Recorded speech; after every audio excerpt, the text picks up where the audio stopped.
ndithe nje ngufele. Andithile loo nto tata. Yabona ufele. Kamba ndimbona kangoko umuntu osagogole kufebeni. Ndimbona kwangoko. Kamba nje mthanda uThixo. Ngoba bonke abafuna ufeba bayandikhaphukela. Amen. Akuzude kufebe. Amen. Mamncane akuzude kufebe nqanda. Ayontuba inkanuko sinazo. Kodwa inkanuko silwa nazo. Ndaqala kakuhle inkanuko intwana yimpilo. Amen. Ngoba abantu bahleli barelaxile banabile. Xa ndibabuza ye mama inhlambuluko ithini inhlambuluko? Hayi mama mina inhlambuluko endinayo ndixakiwe ngabantwana. Ndixakiwe kwaye futhi ndinale sentsho njena wethu. Uyamazi uqala ingxaki. Ndifuna ingxaki yasemzimbeni. Ndiyamabela idwaba lento yakhe angikhathali mama uDlamini nokuthi iqhekeza lelijonga ngamehlo eglasi kodwa ingxaki yasemzimbeni. Umzimba uhlupha nje bazalwane.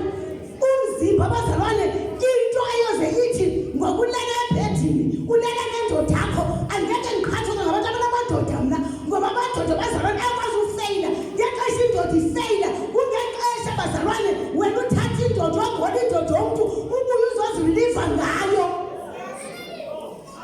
Ngelithi amen ngeta. Bazalwane ayikho sisindiswa sezingqondweni. Sisindiswa siphi bazalwane? Sisindiswa sezingqondweni.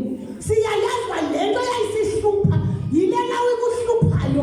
Utheni le nto wena ungake ukhanuke? Banesitayile ke ngoku abandifuni nondibona. Bayihlala phambili ento endiyaziyo iyi-one ngedate yemali. Imali yami iyangena. Hayi ngedate yemali mabandiyeketela banganisebenzisi kodwa ngedate yemali. And bazalwane xa ungumalusi uyathandaza. Abazohlazeka. Umalusi yathini bazalwane? Kaloku umalusi ubona nezingabonwayo. Uma ungumalusi awugathanga impilo yakho, awugathanga umzi wakho, ugatha inkokheli.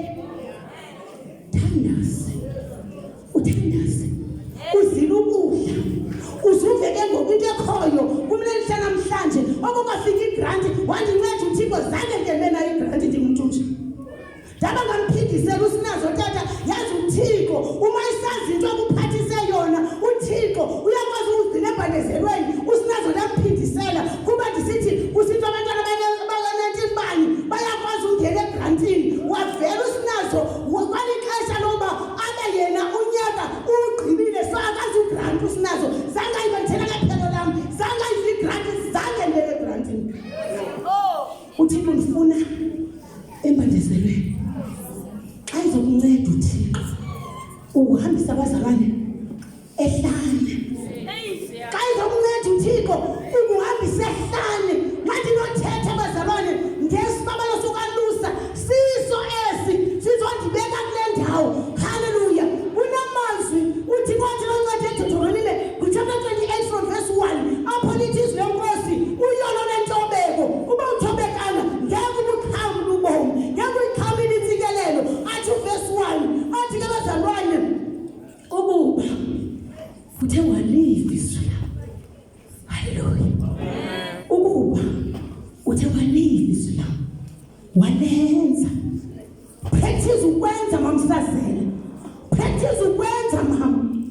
Athi uThixo ndokuphakamisa. Haleluya. Athi uThixo ndokuphakamisa ngaphezu kwezizwe zonke zehlabathi. Ndinguyena bazalwane. Futhi anangxaki. Noma ndibheka kweliphi indawo ndihamba noThixo. Kodwa ndazi into eyodwa ukuthi uThixo uyazi abazalwane banoThixo babo abangabantwana babo. Xa unesibabalo onandaba nabantwana. Xa unesibabalo njani bazalwane? Sibabalo kufuneka usenzile. Awunandaba nabantwana. Ngoba uvinto eyodwa uthi uJehova kuwe akathe ebantwini uthi uJehova hamba. yokhulula abantu bami. Yithi ke wena hamba yokhulula abantu. Liculo likaThixo. Xa uqala ukuthi qhungu uthi uThixo ungoyiki. Uthi mazalwane ungoyiki. Ngoba nomfanekiso ukuthi abantu baluza izibabalo